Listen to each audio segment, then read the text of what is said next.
선거구 획정안이 이제 어제 국회로 넘어오면서 오늘 이제 획정을 해야 되는가 하는 문제에 부딪혔습니다.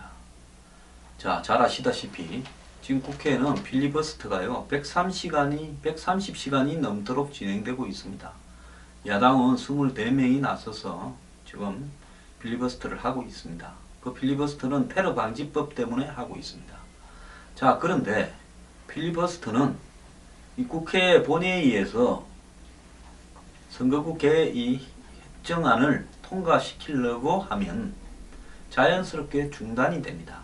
그 중단된 부분을 계속, 그러니까 필리버스터를 하다가 그 다음에 중단하고 선거구 획정안을 통과시키고 그것만 다시 필리버스터를 하려고 그러면 지금 국회 사무처에서는 여야가 잠깐 중단하는 부분에 대해서 합의를 했을 때만 가능하다, 이렇게 이야기를 하고 있습니다. 그러니까 새누리당이 그 필리버스터를 한번 중단하고 본회의의 표결을, 선거구 획정 표결을 하게 되면 그때는 안 된다, 이렇게 주장해버리면 이제 중단되게 돼 있고요. 자연스럽게 테러 방지 법안은 표결에 들어가게 되어 있습니다. 자, 야당은 선거구 획정을 위해서 필리버스터를 중단하게 되면 테러 방지법이 표결에 들어갈 수 있고, 그렇다고 선거구 획정을 하지 않고 3월 10일까지 계속 필리버스터를 이어갔을 경우에는 물리적으로 지금 선거구 획정이 늦어져서 4월 13일 날 총선을 하는 것이 어려워질 수 있고 각 당의 경선이 불가능해질 수도 있습니다. 그렇기 때문에 야당은 지금 코너에 몰렸는데요. 새누리당 안에 내부의 문제도 있을 수 있습니다. 김무성 대표는 서둘러서 혼자서 선거구 획정안을 이 김종인 더민주 대표와 23일 합의한 이유가 빨리 선거구 획정 문제를 이렇게 타결지어서 이 상향식 경선을 할 수 있는 공천 경선으로 끌고 가려는 거고요. 지금 이 친박 입장에서는 시간이 없는 상황에서 이 경선이 물리적으로 불가능해지니까 그냥 우선 추천 전략 공천을 하는 방식을 선호하겠죠. 자, 이 상황에서 이제 이 문제가, 테러 방지법 문제가 굉장히 야당이 필리버스터를 함으로써 국민들의 이 다수의 관심을 집중시키고 있습니다. 물론 야권 지지자들이 주로 집중하지만요. 자, 이런 상황에서 친노나 강경파는 3월 10일까지 필리버스터를 하는 것이 가장 좋은 선거운동도 되고 테러 방지법을 통과 안 시킬 수 있는 구실도 된다.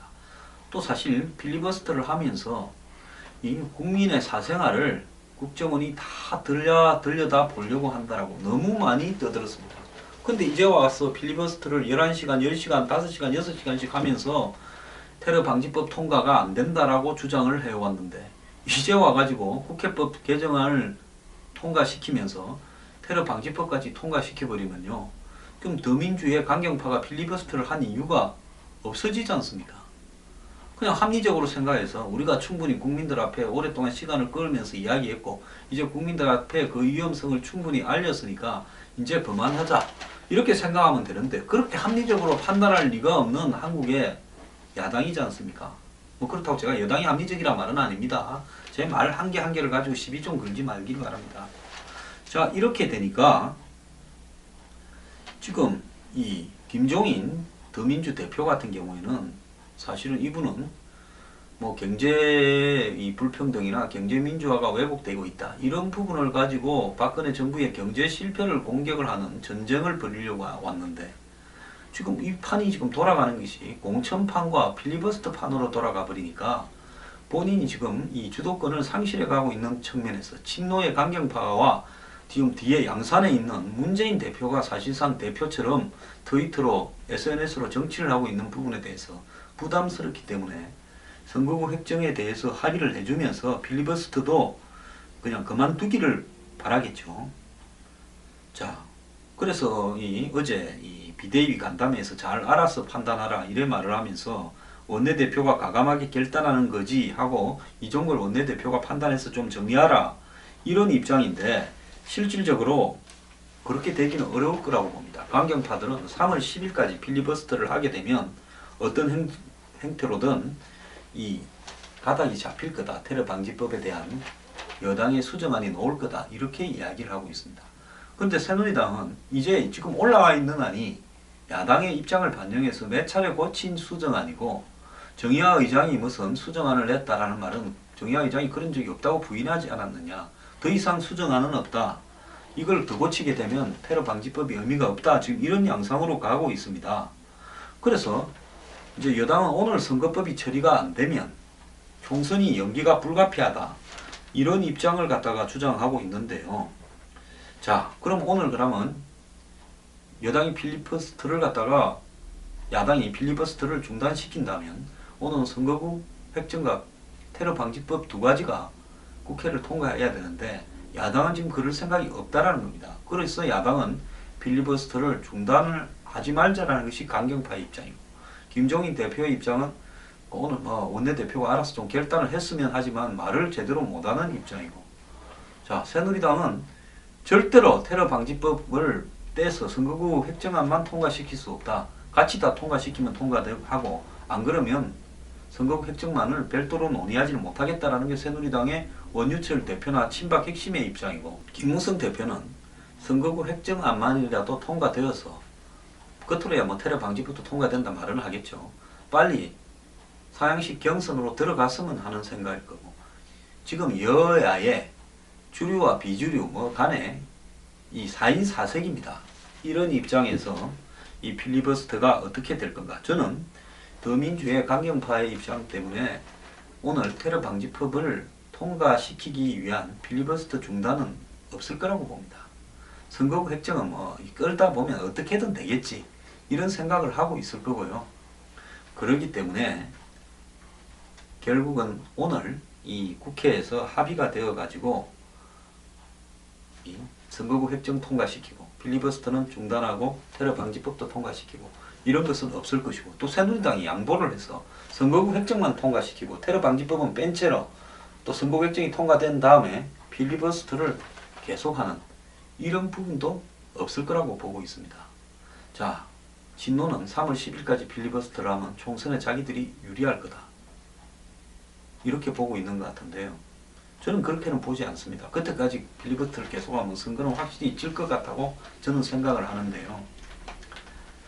근데 친박의 핵심의 입장은 오늘 안 하려면 놔둬버리라. 선거 연기하지. 안 그러면 시간 없으면 김무성 대표만 손해지. 이런 생각도 또 하고 있을 겁니다. 그렇기 때문에 제가 봤을 때는 친박과 진노가 결국은 오늘 통과 안 돼도 아쉬울 게 없기 때문에, 또 양보할 이유가 서로가 없기 때문에 제가 볼 때 오늘은 국회가 안 될 것 같습니다.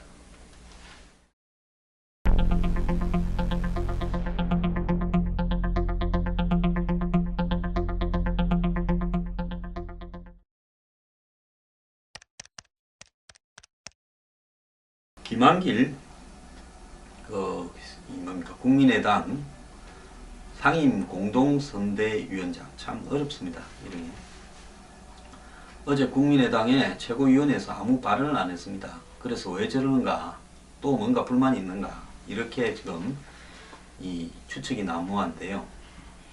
지금 이분이 지역구 사정이 굉장히 어렵습니다. 자신의 그 광진갑에서 새누리당에 나선 예비후보한테 더블 스코어로 지고 있어요. 26% 되고 그분은 한 50%가 넘었더라고요. 그래서 이분이 지금 자기 그 광진갑 지역구에 대해서 무공천을 좀 하자. 그건 뭔가 하면 공천하지 않고 비워놓고 나는 선거운동 계속은 하겠다. 그래서 더민주당과 한마디로 막판에 선거 연대를 하기 위한 그런 어떤 기회로 삼자. 즉 내 지역구도 비워놨다. 이 말은 결국 경우에 따라서 내 지역구를 양보할 수도 있고 공천을 안 할 수도 있다. 그러니까 더민주당은 수도권에 있어서 우리하고 연대를 하자. 지금 이 이야기를 하려고 자기 지역구에 공천을 하지 말라는 겁니다.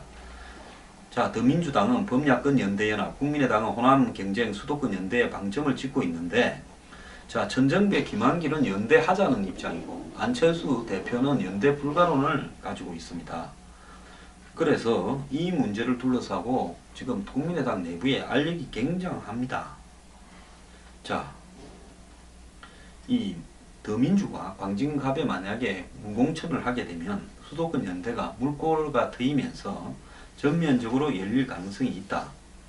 그래서 이 이제 이 김한길 위원장은 자기의 지역구를 가지고 연대 고리로 삼아서 자기 지역에도 결과적으로 꿈꾸고 있는 것은 더민주당과 국민의당의 공동후보로 자기가 나서기를 바라겠죠. 자기가 국회의원을 안 한다는 이야기는 절대 아닙니다. 자기가 죽게 되었으니까 자기부터 시작해서 수도권 연대를 열자.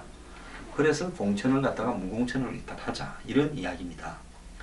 자, 그래서 이분은 총선 승리와 정권 교체를 갖다가 탈당 당시에 이야기했는데 이러려면 창조적 파괴를 해야 된다 했는데 그러면 자기 지역구에 무공천을 하게 되면 결국은 수도권의 선거연합으로 갈 수 있을 거 아니냐 이런 희망을 하고 있는데 근데 지금 현재 국민의당 내부에서 안철수 대표 측과 저렇게 알력관계가 심한데 과연 야권 후보 단일화가 되겠느냐 또 분열하면 전부 지니까 그래도 해야 되지 않겠느냐가 맞서고 있는데요. 이 급한 자가 우물을 판다고 목마른 자가 지금 김한길 대표가 급하니까 자기 지역구를 일단 이 먹이로 던져서 이 수도권 연대를 끌어내려고 하는데 그 부분에 대해서 안철수 대표가 꼼짝도 안 하니까 저거는 지역구 사정이 나보다 좀 낫다고 노원병에서는 그래서 조금 앞서고 있으니까 저런다.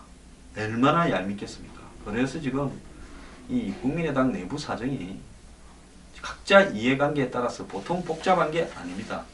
여기에요. 심지어 이제 천정배가 서울로 출마해야 된다. 이런 이야기까지도 나오고 있고 또 오늘 더민주는 양향자를 이 천정배 의원 지역구에 광주 서을에 출마시키겠다. 이렇게 전략공천을 했습니다. 그래서 천정배하고 둘이 맞붙이겠다. 국민의당 안에서는 천정배 의원이 그래도 옷은 이렇게 했는데 수도권에서 한번 해서 어려운 당을 구해야 되는 게 아니냐 또 이러고 있고요. 자, 김한길은 김한길대로 천정배는 천정배대로 다 어려운데 자, 이 두 분은요 안철수 대표가 머리를 맞대고 서로 간의 어려운 사정을 허심탄회하게 이야기해서 각자 좀 숨통을 트여주는 이런 역할을 해야 될 건데 딱 집밖에 모른다 이렇게 생각을 하고 지금 불만이 꽉 차서 병원에 입원도 하고 최고위원회에서 말도 안 하고 그러는 겁니다.